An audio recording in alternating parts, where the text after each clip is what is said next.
When we were planning last week's episode about the sunk cost fallacy, I joked that it was one of my favorite cognitive biases to talk about.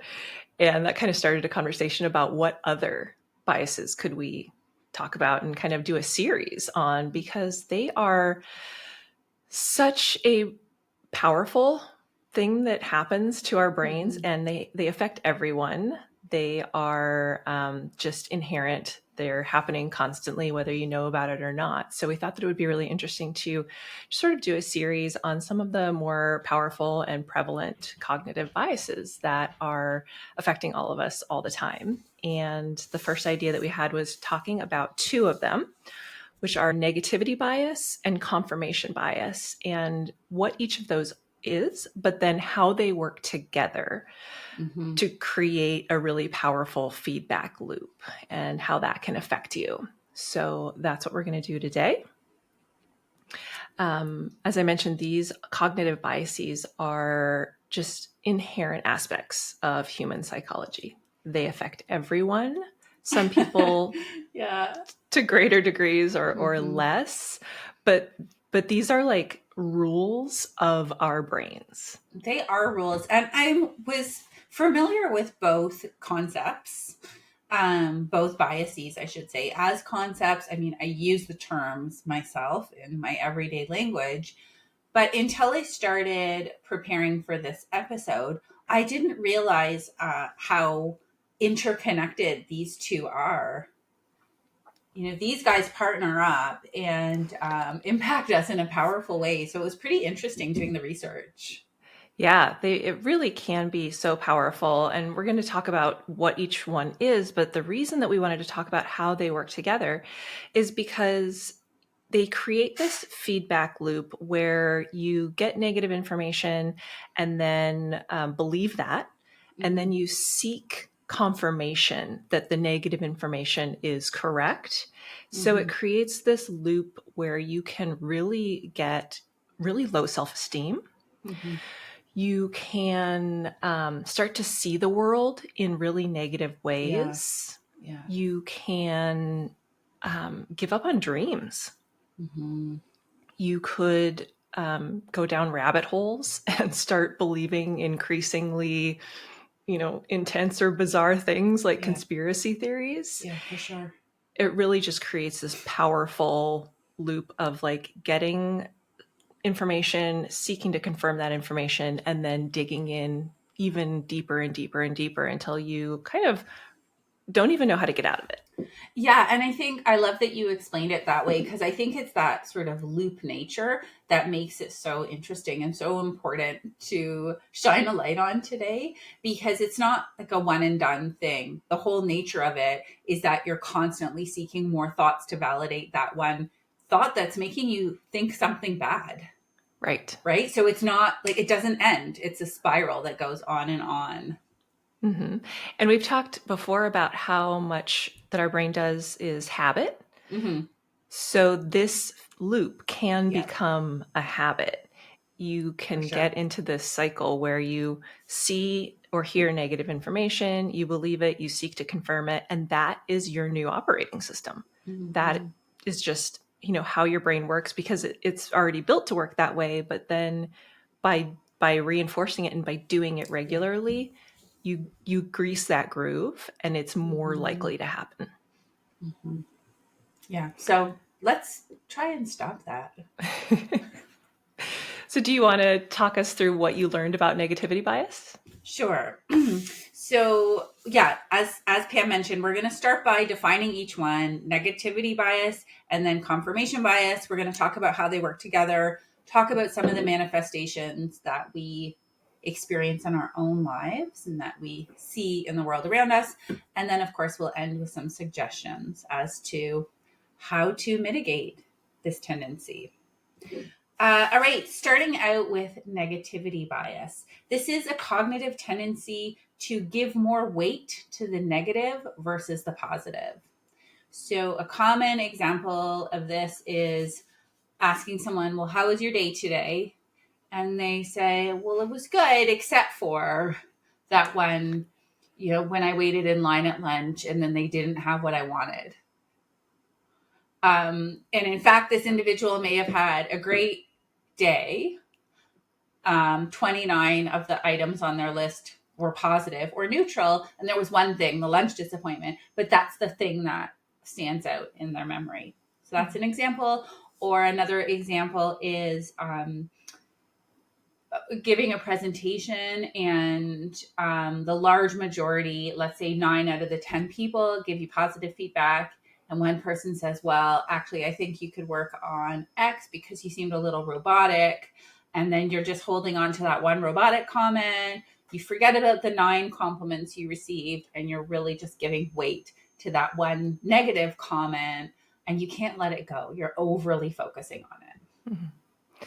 Yeah, and it can also play out like if you are scrolling social media or looking at the news, you'll skip 10 positive things or neutral things and then react to or pay more attention to the negative headline or, the person who's complaining or gossiping. We're just drawn to the negative. We are drawn to the negative. Yeah. I mean, I'm thinking of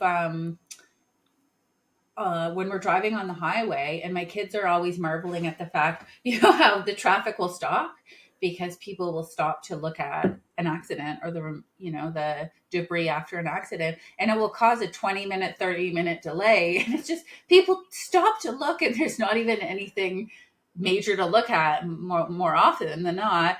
And yet people are drawn to seeing something negative. I think about that at the airport. Because people get so angry about lines at security or, whatever is bothering them when they're traveling. And I'm like, we are getting in a tin can and flying. Yeah. That's so cool. And you're just in such a bad mood because you had to stand in line. It's so true. People love complaining at the airport. And what do you expect? We know there's long lines by now. Right. It's a documented fact. Yep. Okay, so why are we drawn to the negative? Why is this the way that our brain works? And the theory is that it's evolutionary. Mm-hmm. That our brains really are still the brains that we had when we were in danger of being eaten by a lion. Mm-hmm. So we pay more attention to threats and to potential harm because the danger in ignoring the threats was death or physical harm or starvation or many bad things that are much worse could happen if you ignore the negative than the positive things that would happen if you focus on the good things that are happening. So it's a survival mechanism. And this statistic is really salient for me, that research shows that we need actually 10 pieces of positive news just to counter one piece of negative news. So it's a scale of 10 to 1. That's how hardwired it is. It's not that we're not necessarily Debbie Downers or super negative. It's just our brain is wired that way, that we need 10 pieces of positive to counteract one piece of negative because we want to preserve ourselves and we want to be safe. It comes from that place. Yep. And those negative pieces of information are anything that happens throughout your day. So if you think about, gossip, or it could even be something that you think happened that maybe didn't. Like your spouse looked at you in a way that you think was a negative, and they actually weren't even paying attention. Yeah. So we're constantly bombarded by tons of negative information, perceived or real. And even if they're small, they have such an outweighed impact on our psychology, on our brains, on our happiness. Yeah. On our mood and on our impression of what's actually going on in our lives. Right. Yeah. So that's negativity bias. But it's also a little bit even more insidious because not only do we pay more attention to the negative, but then we discount the positive. So even if you're getting equal positive, or you're getting those 10 pieces of positive information to counteract the one negative, our brains will go, yeah, but that, like, who gave me that compliment? And, do I really trust that? Or like, oh, that's not real. So we automatically believe the negative, and then we are critical of the positive. So it's not only a bias that we're paying more attention to the negative, it's that we're discounting the positive. So it has a huge, huge impact. Yeah, you're right. And last comment about this, I heard a metaphor before that brings that to life, which is when we receive a piece of positive news or a compliment, it can roll off of us like water off of a duck's back. Whereas the negative, real or perceived negative, will stick to us like Velcro. Mm-hmm. Yeah. So then confirmation bias is where we actively seek information that confirms an opinion or a belief that we already have, and causes us to disregard information that contradicts what we believe. So we will go out of our way to find things that reinforce what we're already thinking. And we may not even realize that we're doing it. Like if you go searching for information about something, you'll go to Google and like type in like, why is chewing gum bad for you? Instead of like, is chewing gum bad for you? Right? Because you're seeking, like, if you already believe that chewing gum is bad, you're going to go and you're going to look for more information about why chewing gum is bad. Yeah, exactly. And you can I'll even catch myself when I'm doing a Google search, kind of ignoring the articles I don't want to read about that topic because it's giving me a contrary opinion. Yes. Right. So I recently, an example is I recently decided that I wanted to create, as you know, I've been into gardening, and last year I did all wildflowers, native pollinators. Then I decided this year I'm going to expand and I'm going to have a cut garden for myself. So I've been researching different ways I can do that. Can I get a raised garden bed? And then I was researching, will dahlias thrive in a raised garden bed? And anyone told me that they didn't. I'm like, yeah, screw you. I'm going to the next article because I don't want to believe this information, right? Yes. So I purposely read the articles that told me what I wanted to hear. Then I went out and I ordered the garden bed and all the beautiful dahlia tubers to create this experience, thanks to my research. Oh, that's so funny. Yeah. And we do that all the time. Yeah. It's so funny that we even go through that theater of doing the research. Yeah, exactly. When it's like, it does not matter. It's so true. And also we hear of people who, when they're met with opposing views, can actually double down on their pre-existing belief. Yeah. So we do this not only when we're seeking information actively, but it's just sort of how we start to live our lives, right? You read the news that reinforces your political beliefs, or you have friends who have the same beliefs that you do, so you're never really challenged in conversation. We just gravitate towards people and information that reinforces our stories about ourselves and about the world and what we want to believe. And so we can kind of get into this information bubble of only hearing what we want to hear. Yeah. And I think the two examples are salient because on the one hand we can have, and we're going to go into some more examples, but fairly harmless ones. I get the garden bed or I don't. This is fairly low stakes example of the bias at work. And then we can have an impact which is far more significant, which is our news sources, right? And getting into that echo chamber of only sort of hearing one perspective. And there can be obviously huge implications to that way of reading or learning. Okay, so when these two biases conspire together, what happens is you get this negative information, and then you seek more information that confirms that negative thing that you just heard, which seems crazy. Like, why would I go to the effort to confirm something negative about myself? But it is what happens, because this is what our brains are doing. They're saying, okay, I heard this bad thing. This is danger. I got this information that, if I continue doing this thing, or that there's this thing that's bad about me, and so I'm in danger if I don't fix that. So let me confirm that that's true. Let me go get all the other examples of that being true so that I can be safe. Yeah. And it can come up in really silly ways. An example that I thought of is when I'm looking for a movie to watch. I will go, like, I'll find a movie and be like, okay, I watched the preview. It looks okay. Let me go read the reviews. And so I, search the movie and start reading the reviews. And there's like a couple that are like, oh yeah, this was fun, or I liked this. And then there's one like scathing review that it's the worst movie they've ever seen in their lives, and it was such a waste of time.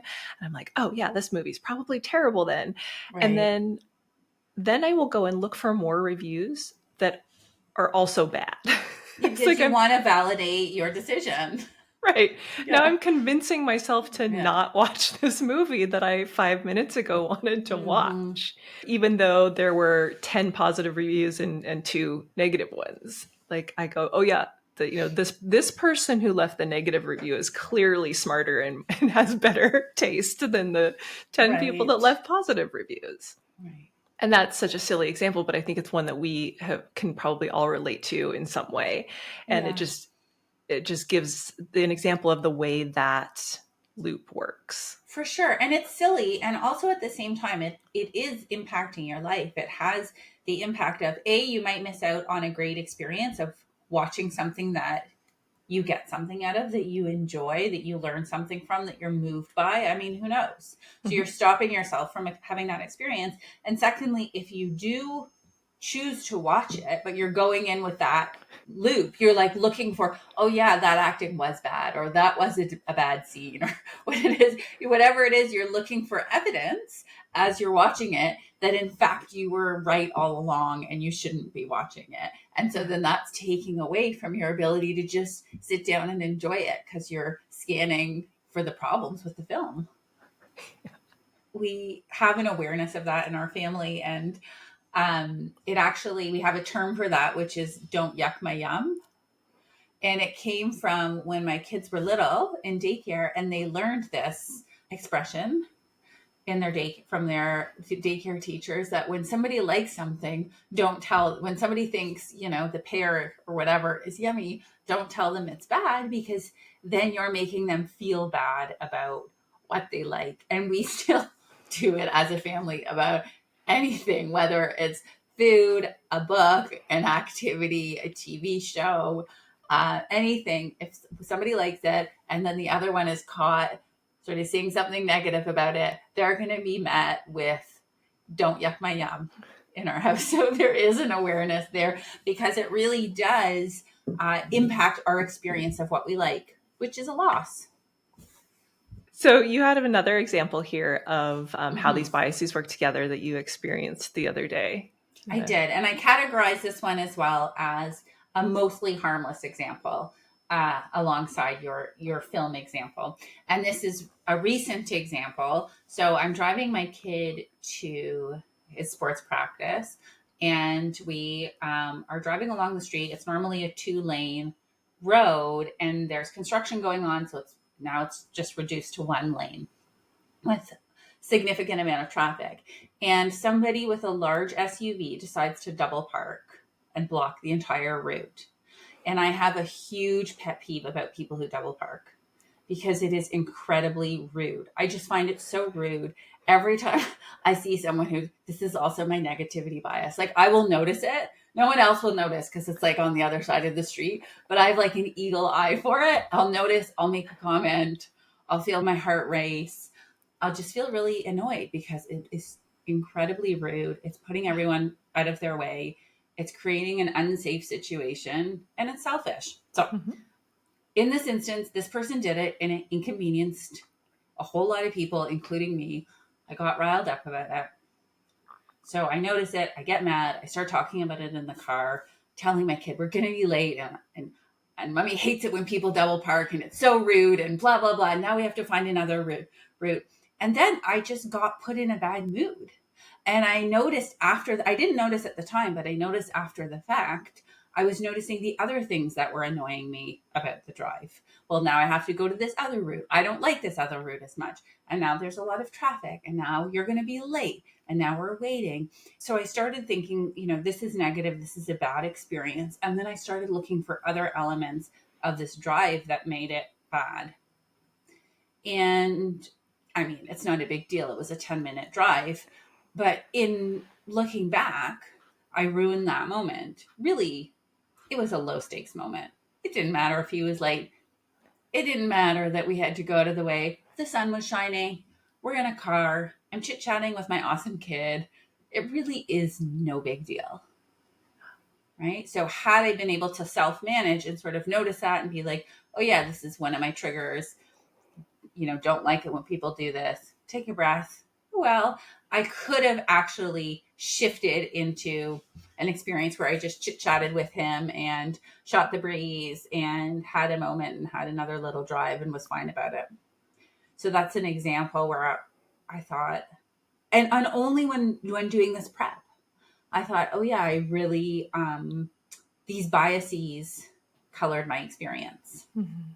Yeah, and they're so strong that even when you're aware of them, especially if you get into one of those situations where it is triggering something that's like a thing for you, it's so easy to slip into that loop, even being aware of it. Like, so imagine what it's like for people who have not, like, maybe there are people who are listening that this is the first time they're ever hearing about this. This could be like a revolutionary mindset shift to just even start to have awareness of these things and how your brain gets carried away without you. Yeah. Yep. And this is, an isolated drive with my kid. Yet if we see that as an example, imagine always I let myself get overwhelmed by things that make me mad. And then always I'm having those conversations with my kid. And then that becomes the norm. Yep. Right. So these are all small examples that we're giving, and we're going to talk about some bigger examples later. Yet they can easily expand. They can. And the silly little things are what make up your life.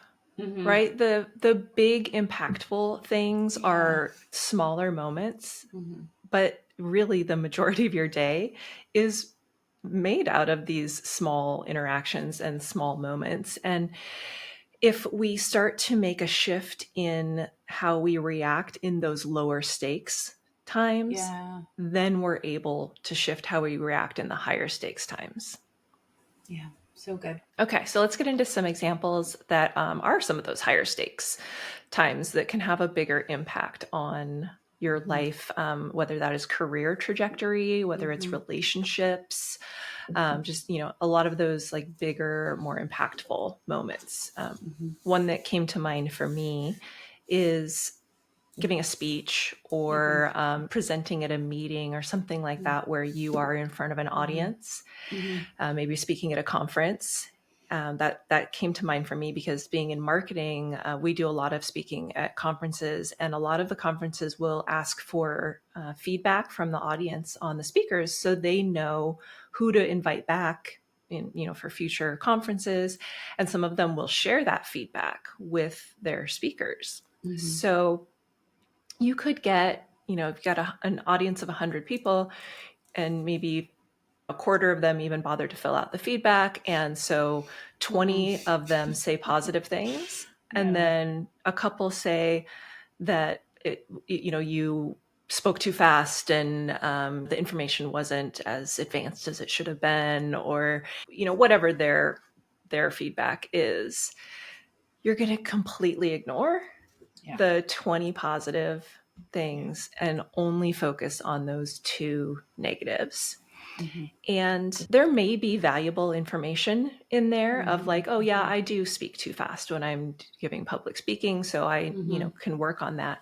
But if you can't like stop and be aware of what's happening, you could latch on to those negative things and go, I'm a terrible speaker, I'm never doing this again. And you never put yourself up for any speaking roles or standing up in a meeting, Yeah. or, or just putting yourself out there to have those experiences. And that could hinder your career. 100%. You can also turn it into a story about yourself. Yeah. Right. And then it becomes a self-fulfilling prophecy. I'm not a good speaker. I mean, I work as a public speaking coach and instructor, and this I see played out. So I was so happy you included this example, because I see this played out over and over again to hundreds of people. And, we can become attached to a story, an incident that happened 5 years ago, 10 years ago, 15 years ago. And sometimes my clients or my students will say, well, I've gotten this feedback that, for example, I'm just not, I don't sound confident when I speak. Okay. And one of the first questions I ask is, when did this happen, and how often have you received this feedback? Sometimes it's once, twice, well, a couple times. And have you gotten any other feedback, positive feedback? Well, yeah. I mean, these people have said I've done, I'm a good speaker. So this one, these few comments have connected. Suddenly it's a story that they have about themselves, right? They've really, that's the negativity bias. They latch onto that, and then they seek well, this time it happened, then this time, and then this time.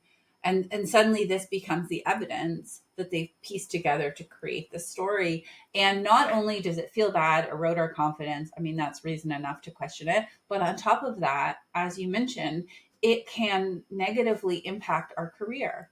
We're not speaking up in meetings because we're afraid that we're not going to do a good job and we're going to be judged. We're not putting our names forward to speak up on panels, at conferences, at industry events so that we can be known. We're not putting our hand up to show up on podcasts or anywhere else to increase our visibility. And then people don't know about our ideas and our expertise, all because we think that we're not a good enough speaker because of these few pieces of feedback that we've received that are negative. So huge lasting impact when it comes to presenting. Yeah. And it's not about ignoring the feedback and saying, oh, someone said that I don't sound confident when I'm speaking. They're clearly stupid. I'm just going to completely disregard everything they said. It's about looking at all of the feedback and seeing, what do I need to take away from this? Is there something that I need to improve on? Or is this not something that I should worry about? And having that perspective of, okay, I did get some feedback and I'm going to work on that and keep pursuing this path. Precisely. It's a yes and. We all can improve in most areas of our life. It's not a problem if there's skills that you need to work on. It's not to say that the feedback isn't valid. It's to say that the feedback isn't a valid reason to stop speaking. It's work on it, but keep going. Yeah. So you called this stalled progress in your notes. Yes. So I categorized a few examples as stalled progress examples. That was the name I gave it in the moment. The idea is that we're gaining momentum in something, we're gaining traction in something, then we get some kind of feedback that feels bad, and then we stop. And there's a huge loss. So the presentation skills example is one. Another example would be any type of creative pursuit, whether we're doing that for in the workplace or we're doing that outside of the workplace. Let's say we want to write. Lots of people want to write. I want to write short stories. I want to write poems. I want to write articles. We want to cook. We want to, create something, create a podcast, whatever it is. Something we want to create, it doesn't go well, we think, because somebody doesn't like it or we don't meet our own standards. And then the impact then we think, oh my gosh, I'm not good at this. We look for other examples of when we haven't been good enough at something, and then we stop doing it. So the impact is we no longer do the thing. We no longer grow. We no longer innovate. that whole creative project is stalled. Another example that you have in here is about health goals, which I Mm-hmm. found really interesting. Mm-hmm. Yeah, so we might have a health goal around exercising more or eating in a different way or adopting any type of new regime. And we could be doing really well, and then something doesn't go well. Maybe somebody makes an offhand comment to us that makes us feel bad. Maybe we say the offhand comment to ourselves and makes us feel bad. And then suddenly we can really lose motivation and really forfeit the entire experience and think about all the times when we haven't followed through on our health goals, etc. So that would be another example of like losing the momentum, really how these biases can get in the way of momentum and growth. Mm-hmm. Yeah, I think that's a big one because people will, get on like a health kick Mm-hmm. and they're doing it for a couple weeks or maybe even a couple of months, and then something affects them, makes them, fall off the wagon or stop Yep. doing whatever they were doing, and then that just confirms, oh yeah, I'm not the person who works out or eats right, or I've failed again, Yeah. and you just continue to reinforce that story and tell yourself that you're not the person that is going to achieve those goals, and so you stop even if you were doing great and you were seeing the progress that you wanted to see. Yes. And so really these biases can stand in the way of a lot of good. Like, not only do they create negative feelings, but they can stop us from having a lot of good things that we Yeah. want to create for ourselves. I loved this example that you have in here about how it can create relationship tensions, because we're talking a Mm-hmm. lot about the impact that it has on you Mm-hmm. personally, but Mm-hmm. it can also impact how you communicate with a partner or a boss or Yes. Yes. coworkers. It's going to impact how you interact with everyone. Yes. So within a relationship, an example of how negativity bias could show up would be scanning a conversation for something that our partner says that feels negative to us. Like, let's say an example could be we think they haven't liked our cooking, right? They might make an offhand comment about the dish. It was okay, but right, or it could be really clear I didn't like it. Who knows? Whatever it is, something you interpret to be negative, and then that feels really blown up to you. And then you start looking for other examples of when your partner has said things that have hurt you, and it's like that self fulfilling spiral. Now, that's not to say if your partner is saying a lot of disparaging things that you should ignore it. Of course. I'm very a huge advocate for healthy, loving relationships and communication.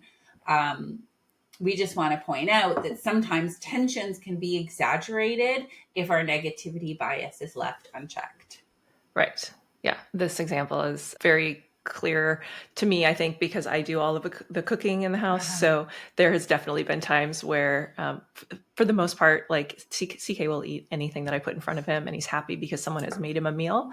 Mm-hmm. But, there's been a couple of times where he's like, oh, that wasn't, I didn't really like that or whatever. And it could very easily turn into me then thinking about all of the times that I made things that weren't good, and then building Mm-hmm. the story of like, okay, so I'm not a good cook, and then Mm-hmm. so I'm going to stop cooking, and then we're going to eat packaged food, and then it can spiral into this whole Yes. situation. And you don't appreciate anything I do for you. Right. Right. Yeah. But that's how that can go. Yeah. Yeah. Yeah, it really can get that out of control if you give it time and fuel. Mm-hmm. It can really go to this point where then all of a sudden you're like, how did I get here? Mm-hmm. Definitely in relationships, but with like we were talking about with news consumption or Mm-hmm. political stuff. If you hold a strong political belief, Yeah. you seek out news that supports that, or you Mm-hmm. go on YouTube and the algorithm starts showing you more videos that are like increasingly down the rabbit hole of these beliefs. You might have started on the edge of whatever the opinions are, and then you just get more and more extreme information fed Yes. to you, and all of a sudden you're in a cult, right? Yes. Like that's how it Yeah, happens. it is. But I really liked your comment about when that happens, that you then have a limited understanding of complex issues. Mm, Because I think that that's really something that is facing a lot of people right now. We just get sound bites, or we get information fed to us that confirms what we mm-hmm. believe, and we're becoming really unable Yeah. to parse complex situations and to have awareness of, like, this situation is not black and white. Yeah. And Yeah. this is something that's going to show up in every relationship that you have, in every situation in your life. Having the ability to understand nuance Mm-hmm. and having perspective of, like, yes, this thing happened, but this other thing also happened. Like you said, it's all yes and Mm-hmm. situations. So really Mm-hmm. having the perspective and the clarity to Yeah. see, like, yes, I got this information, and all of these other things are Yeah. true. Mm-hmm. And this is reminding me of our previous conversation about changing our minds Yeah. and how hard it is to change our minds. Confirmation bias also comes from this place of wanting to be right. Yeah. So we're like, I'm right. I know I'm right. And I'm going to find all the information that's going to tell me that I am because it feels good. It's giving us a sense of control, Mm-hmm. and it's giving us a sense of confidence that we know what's best versus the humility of saying, I don't know. I know some things and lots of them conflict. That's a really hard It's pill to hard. swallow, right? Yeah. That we can hold so many different opinions or pieces of information, and Mm-hmm. that they can conflict. We don't like, as humans, we don't Mm-hmm. like uncertainty, we don't like gray areas. And Mm-hmm. so that can definitely be something that is happening with this feedback loop of the negativity bias and confirmation bias. Is you want to get rid of that conflict. You want to get rid of the idea that I got up on the stage and I thought that I did really good, and then this person hated it. Like, Mm-hmm. that creates a conflict in your brain, and you want to resolve that because it doesn't feel good. So you Mm-hmm. go, oh, okay, well, I must have been terrible, and let me go find all the other comments that support that I was terrible. Mm-hmm. Mm-hmm. Okay, so let's talk about some of the ways to mitigate this feedback loop of negativity bias and confirmation bias. Mm-hmm. Now, the first recommendation we have is mindfulness, something we've talked about in many episodes, and here it's showing up again because it's so useful. Um, when we say mindfulness, we mean our ability to be present in the moment and to observe our thoughts and our emotions. So, stopping, noticing it, labeling, oh, this is a negative thought, and noticing, am I feeding this negative thought? Am I indulging in this practice, which is human, but noticing, am I indulging in this human practice of feeding my negative thought by finding other negative thoughts and getting riled up about it? And one way, when we're present and mindful, one way I can notice for myself is my heart will start beating. Like, I'll actually feel my physiology change. My heart starts beating. I'm going to be getting hot. I'm going to be talking fast, right? Expressing myself like really speedy, right? Um, those are some of the telltale signs that I'm getting into a spin. If I can pause, become mindful of my thoughts, notice that by how the biases might be at play, I have more of a hope of having some control over those thoughts and redirecting. Mhm. And curiosity really comes in here for me. Like, we've got the awareness now that these biases happen, they affect everyone. It's not Mm-hmm. your fault. Like, there's no blame here. This is something that your brain's just going to do. Now you've got the awareness of it. And now you can kind of go, oh, I wonder why Mm. I'm latching on to this piece of information, and use the curiosity of just like digging into why you're so attached to this negative thing, instead of it being like a situation where you start judging yourself and beating yourself up of like, oh, I'm doing it again, I always do this. Like, be like, Yeah. I wonder why is this one bothering me so much? And I love that you just pulled out from our unwinding anxiety unwinding anxiety episode for folks who haven't listened yet. So if you haven't, have a listen, but explain about the curiosity. Yeah. So when you go into a loop of, like, whether it's an anxiety loop or in this case, this feedback loop of the biases, curiosity and actually using the sound, like, I wonder why. Mhm. Like, actually doing that, it breaks the cycle. It just stops your brain from going into that loop and gives you a second to like back up and be able to have the clarity to look at the situation differently. Yeah. Hot tip. Say, and open your eyes wide. Yes, right. That was one of his other tips. All right, I love it. So the mindfulness, the curiosity, and you can actually embody that curiosity by saying, and opening your eyes wide to stop those loops. Yep. Another active step you can take is to seek out diverse perspectives. So if you're noticing that you are believing really strongly in one way, what can you do to open up your news sources to hear from other individuals and practice the art of real active listening, where you're willing to receive the information in a space of curiosity and not judgment. Yeah. Yeah, because you can go and seek information and then actually use it to just double down on your Yes. beliefs, like we were talking about Yes. earlier.